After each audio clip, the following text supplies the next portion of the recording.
समय में गुजरात में विधानसभा चुनाव होने जा रहे हैं। ऐसे में गुजरात की राजनीति चरम पर है। कभी किसी कांग्रेस का भाजपा में जाना तो कभी भाजपाई का कांग्रेस में आने का दौर गरमाया हुआ है। गुजरात विधानसभा चुनाव होने से पहले राजनीतिक गलियारों की सरगर्मी अब तेज होती हुई नजर आ रही है। इसी बीच कांग्रेस को बड़ा झटका लगा है। कांग्रेस का एक बड़ा युवा चेहरा अब भाजपा में शामिल हो चुका है, जिससे सियासत में हलचल मच गई है। नमस्कार, मैं हूं दर्शना काला और आप देख रहे हैं सत्याग्रह न्यूज की एक खास पेशकश। युवा नेता पर चढ़ा भगवा रंग।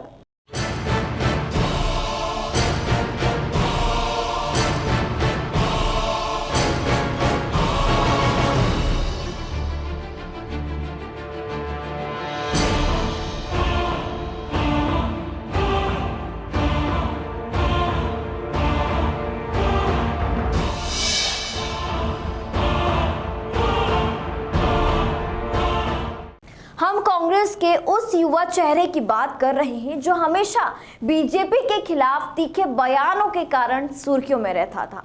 हम बात कर रहे हैं युवा नेता हार्दिक पटेल की, जिन्होंने गुरुवार को कांग्रेस का दामन छोड़कर बीजेपी का दामन थाम लिया। हार्दिक पटेल जब तक बीजेपी में नहीं थे, बीजेपी और बीजेपी नेताओं को जमकर कोसते थे, लेकिन अब उनके सूर भी बदल गए हैं और उनका अंदाजा भी बदला हुआ नजर आ रहा है।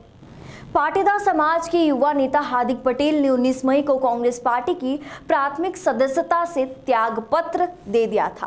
कांग्रेस छोड़ने के बाद उनका एक बयान सामने आया था, जिसमें उन्होंने कहा था कि वे 2 जून को भारतीय जनता पार्टी में शामिल होंगे।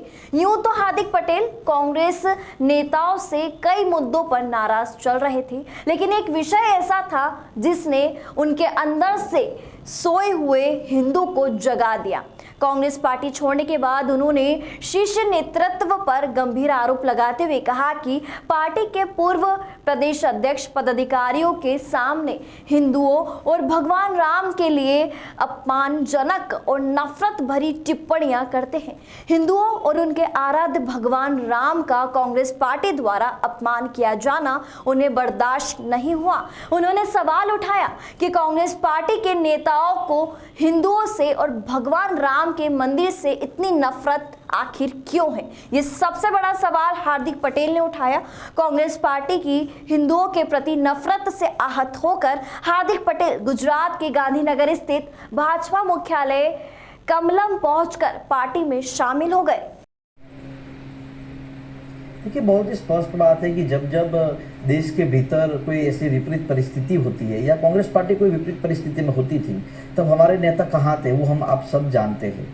तब उनकी जिम्मेवारी होती थी कि पार्टी के भीतर रहे, पार्टी की समस्या को जाने, पार्टी की समस्या को सुलझाए, उसका समाधान करे।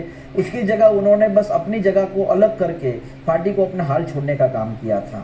जब देश के भीतर विभिन्न मुद्दों की बात हो, चाहे वो राम मंदिर का मुद्दा हो, चाहे एनआरसी का मुद्दा हो, चाहे जीएसटी का मुद्दा हो, इन सभी मुद्दे पर जनता ये चाहती थी कि कांग्रेस भी इस मुद्दों के साथ खड़ी रहे। तब भी आप खड़े नहीं रहे, तब भी आपने इस मुद्दों को समाधान के रूप में लोगों के बीच में उसका सहयोग नहीं किया। इन सारी परिस्थिति को लेकर जब अब हम लोगों के बीच जाते हैं तो यही लोग कहते हैं कि यार तुम लोग क्यों हम लोगों के साथ आते हो, तुम लोगों ने हमारी कभी सुनी ही नहीं, हम लोगों के साथ कभी खड़े ही नहीं रहे। तो इन सारी चीज़ों को लेकर मैंने पार्टी का हाईकमान से, पार्टी प्रेसिडेंट से अपनी बात रखकर इस्तीफा दिया है और कांग्रेस पार्टी में मैंने 3 साल जो दिए वो 3 साल जनहित की सेवा के लिए देना चाहता था, लेकिन कहीं ना कहीं कांग्रेस पार्टी हम लोगों की सेवा का उपयोग भी नहीं करना चाहती और इवन गुजरात में गुजरात की कांग्रेस की जो नेतृत्व है वो जनहित के साथ जनता की सेवा भी करना नहीं चाहती। उससे दुख होते हुए हमने पार्टी छोड़ने का फैसला किया।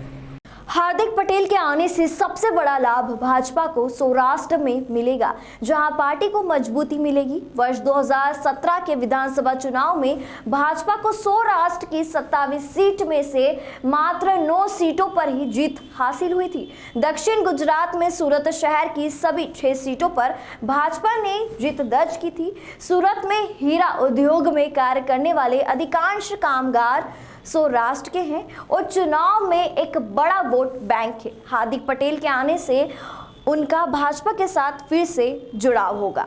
हार्दिक पटेल उत्तर गुजरात और अहमदाबाद ग्रामीण में भी खासे लोकप्रिय हैं। इन स्थानों की कई सीटें ऐसी हैं जहां कांग्रेस मजबूत स्थिति में दिखती है।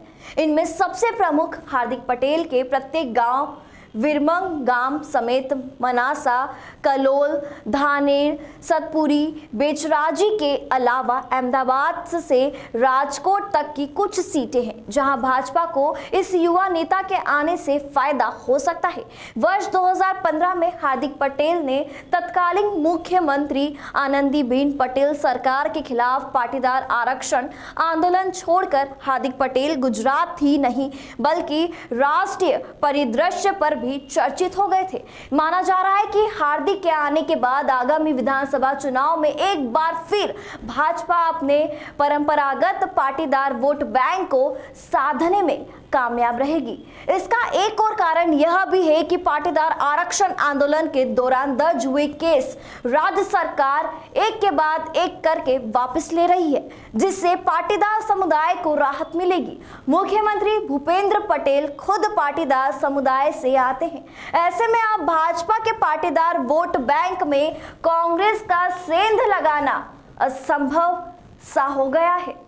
कांग्रेस को हार्दिक पटेल के जाने से एक बड़ा झटका लगा है। वर्ष 2017 के चुनाव में कांग्रेस के साथ आया पाटीदार समुदाय का एक धड़ा हार्दिक के चले जाने से कांग्रेस से अलग हो सकता है। कांग्रेस का भी मानना है कि पाटीदार समुदाय कभी भी एक तरफा कांग्रेस के समर्थन में नहीं रहा है, इसलिए उनकी रणनीति भी दलित, ओबीसी और आदिवासी वोट बैंक को लेकर रही है। 28 साल के हार्दिक पाटीदार समुदाय के बड़े नेता हैं। उन्होंने पाटीदार समुदाय को ओबीसी में शामिल कराने की मांग को लेकर बड़ा आंदोलन किया था। 2010 में हार्दिक ने सहजानंद कॉलेज अहमदाबाद से बीकॉम की पढ़ाई पूरी की। कॉलेज के दौरान ही हार्दिक ने छात्र संघ के महासचिव पद के लिए चुनाव लड़ा और निर्विरोध निर्वाचित भी हुए। हार्दिक पटेल के पिता भारत पटेल एक व्यवसायी थे। हार्दिक ने एक इंटरव्यू में बताया था कि उनके पिता हमेशा से भाजपा के समर्थक रहे हैं। गुजरात के पूर्व मुख्यमंत्री और उत्तर प्रदेश की मौजूदा राज्यपाल आनंदीबेन पटेल के चुनाव प्रचार में भी उनके पिता ने खूब काम किया था।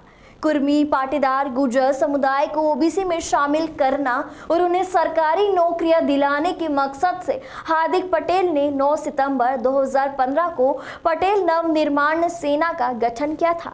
हार्दिक पटेल पर राष्ट्रीय झंडे के अपमान का भी आरोप लगा और केस दर्ज होने के बाद उन्हें कुछ दिनों के लिए जेल की हवा भी खानी पड़ी।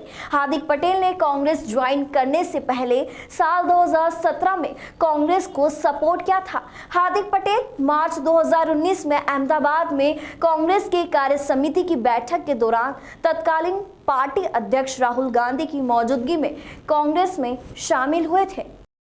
जनहित एवं समाज हित के इस भगीरथ कार्य में आगे बढ़ने के लिए आज से यशस्वी प्रधानमंत्री नरेंद्र भाई मोदी जी के नेतृत्व में जो राष्ट्र सेवा का काम चल रहा है, उसमें छोटा सा सिपाही बनकर काम करने के लिए आज से एक नए अध्याय की शुरुआत कर रहा हूँ। स्वाभाविक रूप से आज तक हमने कहीं पर भी पद की लालच में किसी भी प्रकार की मांग कहीं भी नहीं रखी। हम पहले ऐसा राजनेता होंगे कि जहाँ से हमने जिस पार्टी को छोड़ा है वहाँ भी वर्क मांगते हुए हमने पार्टी छोड़ा है। भारतीय जनता पार्टी का जब दोपहर 12 बजे के बाद हिस्सा बनेंगे, वहां भी काम करने की परिभाषा के साथ जुड़ रहे हैं।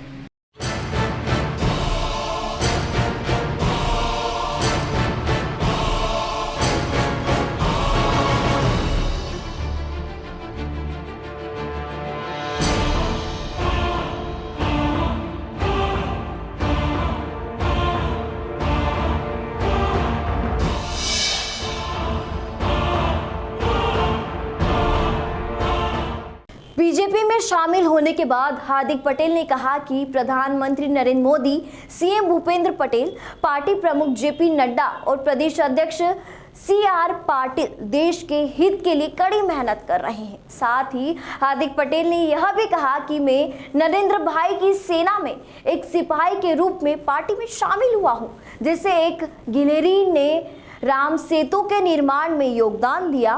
पार्टी मुझे जो भी जिम्मेदारी देती है मैं उसे स्वीकार करने के लिए तैयार हूँ। यह मेरी घर वापसी है।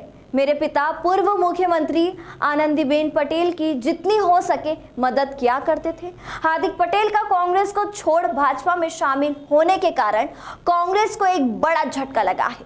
साथ ही राजनीतिक गलियारों की सरगर्मी भी अब तेज होती हुई नजर आ रही है। आने वाले समय में गुजरात विधानसभा चुनाव होने जा रहे हैं।